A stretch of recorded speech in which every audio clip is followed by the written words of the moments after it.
Paul, and we are again back with you. We're back. We've taken a month off from doing our weekend updates, and so today I'm going to tell you a little bit about what has gone on over the course of this past week and give you a heads up to some of the things that we think are going to be going on in the week to come.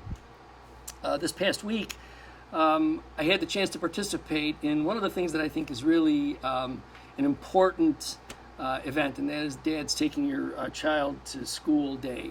I had the chance to visit over at Henry Kelfus School and at G.J. Mann School. Both schools had tremendous attendance by parents.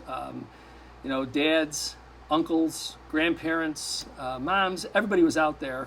And so again, hats off to the school district for having these days. I want to thank Owen Steed, because what I learned earlier this week is that this was the brain child of Owen Steed to try and get dads to get themselves into the situation with their children in school. I think it's important. The science supports it. So congratulations to the fathers who were able to take the time to do that. And to those fathers who work or some other circumstance got in the way, do what you can to try and see if you can address that in next year, because I think it's very, very important. It's important not just for your student, it's also important for you. We had also this past week the opportunity to meet with the various workforce development training groups. They met at a luncheon that the city hosted, and also in attendance was Governor Hochul's Western New York Regional Director, Joan Kessner. We talked about a variety of programs, what we expect to be able to do to train residents of the city of Niagara Falls in a variety of areas. In the next couple of weeks, we'll be announcing essentially a trade vocational training center over at a facility at the corner of 56th and Niagara Falls Boulevard. A partnership involving the city of Niagara Falls, the Niagara County Building Trades, and the state of New York will put together this training facility which will essentially take young folks coming out of high school, as well as those that are out of high school and looking for some career, and hopefully channel them into these vocations, these trade vocations. There's a great need for it. I'll also tell you that by all indications from all of the trade people that I talk to, they are also pretty important or pretty valuable careers. They're very important, but also pretty valuable careers for people to get into. We're talking about jobs that ultimately unfold into $50, $60, $70, $80, $90,000 a year jobs. There's a great need out there. We have an awful lot of major construction projects going forward. Not only, as you all know, the construction of Bill's Stadium over the course of the next couple of years, the Amazon warehouse project right here in our backyard. So there's a lot of opportunity, and so we're hoping that young people who aren't interested in going to college, and there's a lot of them that aren't, will find getting a trade vocation as a good opportunity for you to support yourself and your family. So be on the lookout for that. And as I say, for that announcement probably in the coming weeks. For the last, could be as much as a decade, the city of Niagara Falls has been rated by the state controller's office as a city in significant fiscal distress. You know, I've talked about this now for the last couple of days since the report came out, and this may not necessarily be the most sexy or glamorous thing to talk about, but I'll explain to you why I think it's important. They released their 2001 listing, and for the first time, and I'm going to say I think it's about a decade, the city of Niagara Falls is no longer on the significant financial distress list. What's that mean? Well, a couple of things. One, remember I said it's the 2021 list. So our administration, during the course of the first 2 years of the administration, which involved a little over 18 months as we all experienced the pandemic and what that did to businesses and families and government, we were able to move the city of Niagara Falls into a stable financial position. That's a consequence of having our workforce partner with us. It's a consequence of good fiscal management here at City Hall. And so what does it mean for the city? Well, not being on that list reflects a sense of stability to the business world. and to investors and to developers. They recognize that the city of Niagara Falls is now not as risky a place as they might have thought prior to the days when we were on that list. So, hats off to the people in government here who did that for our community. I think that it will pay benefits, dividends in terms of our development opportunities and our investment opportunities. And I want to make sure that I share that with all of you. We have a couple of things that are coming up. Since I've gotten here, I've noticed that the ability to transfer city-owned properties to residents or to businesses who have development plans is an incredibly complicated process. And that process is so complicated that it often turns people off. They turn away from having to go through it because it just seems to be endless. With the work of the city attorney's office, we believe we have a process now that will be able to expedite some of those transfers. So what we intend to do is provide for the transfer of city-owned properties that we're going to put out pursuant to the neighborhood initiative that I announced a few months back. The neighborhood initiative is when you have two owner-occupied homes that's in a city plot, vacant lot that sits in the middle of them. We want to transfer that property to those adjoining homeowners. They can use it to expand their yard, do other things that with a little bit more room they're able to do. It does two things. First of all, it takes the property out of the responsibility of the city to maintain it. And sometimes those are the most difficult things for us to do, because in connection with maybe a couple of dozen buildings, we also have over 30 parks that we have to maintain. And so also having to maintain individual lots within neighborhoods becomes difficult. And so this program will allow us to be able to put that property into the hands of homeowners who might be looking for a little extra space, whether it's just a space to put a gazebo up, build a garden, do something else that you might be interested in doing it with a little more space. So we look forward to walking that out in the coming month. Also, we are going to begin a surplus property auction. The city maintains certain properties that have already passed through the tax foreclosure process. We want to get those properties into the hands of individuals who want to develop them. And so that'll also be happening this coming month. We just think that if the city is no longer the largest single land holder in the city of Niagara Falls, it's better for city taxpayers.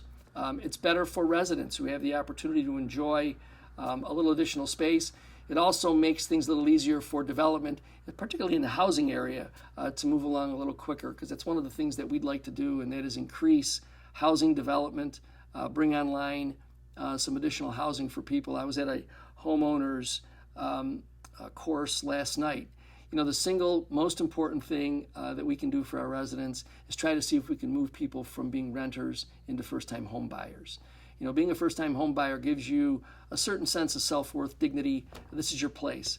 And so if we can help in some way by making these properties available, that's certainly going to be the best thing that we can do for our community. Those of you that are aware of the properties that existed at the corner of Main and 3rd Street, there are 3 homes there that were a part of a transfer from the Department of Justice during the time when the former Dr. Metta's properties were foreclosed. Those properties sat deteriorating over the course of the last couple of years, probably since 2018 or so, under the direction of a group out of St. Catharines. We have since terminated our arrangement with them. We're moving forward with a further development in those properties. And so over the course of the next couple of months, you'll see some activity down there to clean up those houses and to move them into the hands of a responsible developer. We are going to have tomorrow, Saturday, the Niagara Falls Fire Department will have its annual recognition of those firefighters, a memorial service for those firefighters who lost their life in the past year. It is an opportunity for all of us to appreciate the sacrifices that are often made by our public safety professionals, both fire and police, and an opportunity to pause a minute and appreciate how important their job is to all of us as well as to those who sacrifice. So there'll be a ceremony at the Royal Avenue Fire Hall. It'll start at 9 a.m. If you are interested, you can certainly come on down. It's certainly open to the public. So please, if you do have some time and you want to just show your concern and consideration, we'd like to have you down there. The falls will be illuminated in orange tonight. And the falls is illuminated in orange in recognition of National Truth and Reconciliation Day.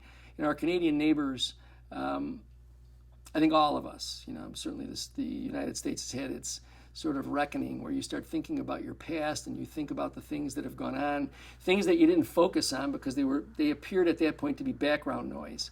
But events happen in the world and cause us to stop for a minute, take a look at it, and really realize that there are some changes that have to be made. And so tonight, the falls will be illuminated in orange in consideration of National Truth and Reconciliation Day. If you haven't been down to the falls lately, certainly in the evening when the colors are set out for a particular purpose, do yourself a favor, especially if you're a resident, because so many of us who live here take that falls for granted. We don't get down there nearly as much as we should. We don't take a look at the beauty that attracts 9 million people from all over the world to come to our community, and it's ours. You can look at it anytime you want. If you live in Paris, you have to plan to come here. But if you live anywhere from the north to the south end, east or west in the city, it's simply a drive away, and I can tell you, you won't be disappointed. I tell everybody who visits here, there's always a rainbow in Niagara Falls because it's always down there. So do yourself a favor and get down and see it. You can also take a look, by the way, at the Niagara Falls Illumination Board website. If you Google that title, you'll be able to see all the different dates and colors and reasons for why the falls will be illuminated in a particular color.